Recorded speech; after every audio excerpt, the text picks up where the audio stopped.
नमस्कार दोस्तों, एस्ट्रोलॉजी के इस चैनल में आप सबका हार्दिक स्वागत है। हम यहाँ पर विवाह में देरी या विवाह के विषय पर चर्चा कर रहे हैं। पिछले वीडियो में हमने जाना था कि विवाह के भाव यानी सप्तम भाव में जब कोई ग्रह होता है तो उसका क्या फल होता है। आज हम यह जानेंगे कि विवाह के कारक ग्रह शुक्र का अलग अलग भावों में होने पर जातक को उसका क्या फल प्राप्त होता है। इससे आप विवाह से पूर्व किसी भी जातक की कुंडली देखकर उसके बारे में काफ़ी जानकारी पा सकते हैं। तो सबसे पहले हम बात करते हैं प्रथम भाव के बारे में। शुक्र जब किसी जातक की कुंडली में प्रथम भाव में स्थित होता है तो वह जातक बहुत सुंदर होता है। वह जातक लंबी आयु वाला, सुखी, मीठी बोली वाला, सबका प्रिय, कई तरह के कार्यों में माहिर व राजा से धन व सम्मान पाने वाला होता है। ऐसा जातक अपनी पत्नी से बहुत प्रेम करता है और बहुत होशियार, विद्वान, सुंदर स्त्री व पुत्र आदि से सुखी, कामातुर व स्त्री वर्ग के मन को भाने वाला होता है। शुक्र जब किसी जातक की कुंडली में द्वितीय भाव में होता है तब ऐसा जातक अनेकों प्रकार की विद्याएं जानने वाला होता है। ऐसा जातक उत्तम खान पान, रहन सहन व वस्त्र आभूषण से युक्त होता है। वह दूसरों के धन से धनवान व स्त्रियों को धन देने वाला होता है। वह बहुत विलासी, अच्छी वाणी वाला व कामातुर भी होता है। ऐसा जातक चांदी सोने के व्यापार से धनवान, लड़कपन वाला व दुर्बल देह वाला होता है।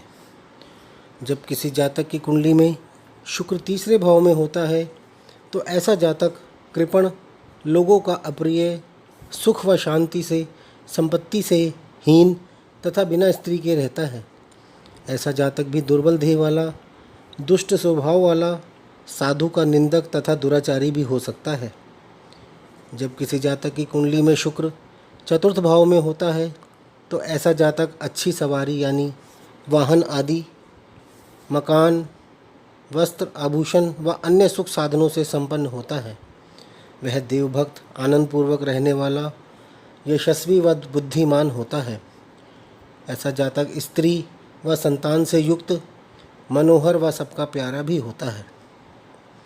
जब किसी जातक की कुंडली में शुक्र पंचम भाव में होता है तो ऐसा जातक धन धान्य से युक्त, राजा के समान वैभव वाला, काव्य कला में कुशल, धन, पुत्र और वाहन सुख से युक्त एवं बुद्धिमान होता है।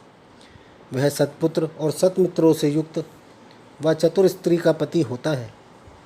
ऐसा जातक धनी, सुंदर, सेनापति, मंत्री या न्यायाधीश भी हो सकता है। जब किसी जातक की कुंडली में शुक्र छठे भाव में होता है तो ऐसे जातक के शत्रु नहीं होते, किंतु वह धनहीन व दुखी रहता है। ऐसा जातक स्त्री को संतुष्ट करने में भी असमर्थ, वीर्यहीन, चालाक, ऐश्वर्यहीन, विकल व दुष्ट हो सकता है। किंतु इस भाव में यदि अशुभ ग्रह शुक्र के साथ आ जाते हैं तो वह शुक्र के बुरे प्रभाव को काफ़ी कम कर देते हैं। जब किसी जातक की कुंडली में शुक्र सप्तम भाव में होता है तो जातक उत्तम कुल वाली स्त्री का पति, धनवान, बहुत पुत्र वाला, सुंदर शरीर वाला, प्रसन्न, सुख युक्त, भाग्यशाली, बहुरूपिया, ऐश्वर्यवान, कलह से रहित व मैथुन का इच्छुक होता है। ऐसा जातक अनेक कलाओं में कुशल, जल विहार प्रेमी, सुंदर स्त्री के भोग विलास से सुखी, अच्छी पत्नी प्राप्त करने वाला होता है। किंतु उसकी पत्नी बीमार भी हो सकती है या मृत्यु भी हो सकती है, क्योंकि शुक्र इस भाव के कारक ग्रह भी हैं और जब किसी भाव में उसका कारक ग्रह आता है तो वह भाव का नाश कर देता है। जब किसी जातक की कुंडली में शुक्र अष्टम भाव में आता है तो जातक धनी, दीर्घायु और भूमिपति होता है। ऐसा जातक धार्मिक, राजा का सेवक, प्रसन्नचित्त रहने वाला, निर्भय, गौरवशाली और कभी कभी स्त्री पुत्र की चिंता से युक्त भी हो सकता है। ऐसा जातक मछली के मांस का शौकीन, विशाल नेत्रों वाला, परम सुखी, 75 वर्ष से अधिक की उम्र में मृत्यु प्राप्त करने वाला, किंतु कभी कभी नीच व अनुचित काम करने वाला भी हो सकता है।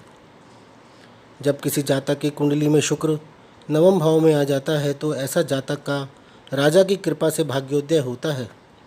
ऐसे जातक को स्त्री, पुत्र व मित्रों का सुख प्राप्त रहता है। ऐसा जातक गुरु व अतिथि की सेवा करने वाला, धन व वाहन से सुखी, सुंदर शरीर व पवित्र हृदय वाला, अपनी मेहनत व ताकत से धन व सुख अर्जित करने वाला, विद्वान व तपस्वी तथा उदार स्त्री वाला होता है। जब किसी जातक की कुंडली में शुक्र 10वें भाव में होता है तो ऐसा जातक भाग्यवान, स्त्री संतान व मित्रों से सुखी, पूजा पाठ करने वाला, यश व सम्मान पाने वाला होता है। किंतु वह स्वयं भोगी होता है। वह कर्मठ, कृषि के कार्य या स्त्री के द्वारा धन धान्य प्राप्त करने वाला भी हो सकता है। जब किसी जातक की कुंडली में शुक्र 11वें भाव में हो तो वह जातक नृत्य व संगीत का प्रेमी, सदा धन लाभ करने वाला, सद्कार्य और धर्म में तत्पर रहने वाला होता है। वह जातक धनी, सुखों से युक्त, उत्तम गुणों से युक्त, सुंदर, भोगी, हास्यप्रिय, दुखों से रहित तथा कभी कभी दूसरों की स्त्री में रत रहने वाला भी हो सकता है। जब किसी जातक की कुंडली में शुक्र 12वें भाव में होता है तो ऐसा जातक अच्छे कार्य से दूर, विरोधी, कामातुर, झूठ बोलने वाला, दयाहीन, अनेक स्त्रियों से नाजायज़ संबंध रखने वाला तथा उनसे धन प्राप्त करने वाला होता है। ऐसा जातक चरित्रहीन, निर्धन, बुद्धिहीन, आलसी, दंभी तथा स्त्री से पराजित होने वाला भी हो सकता है। दोस्तों, आशा करता हूँ कि आप शुक्र के 12 भावों में फल जान गए होंगे। आपको ये वीडियो पसंद आए तो इसे लाइक अवश्य करें, साथ ही हमारे चैनल को सब्सक्राइब भी करें। धन्यवाद।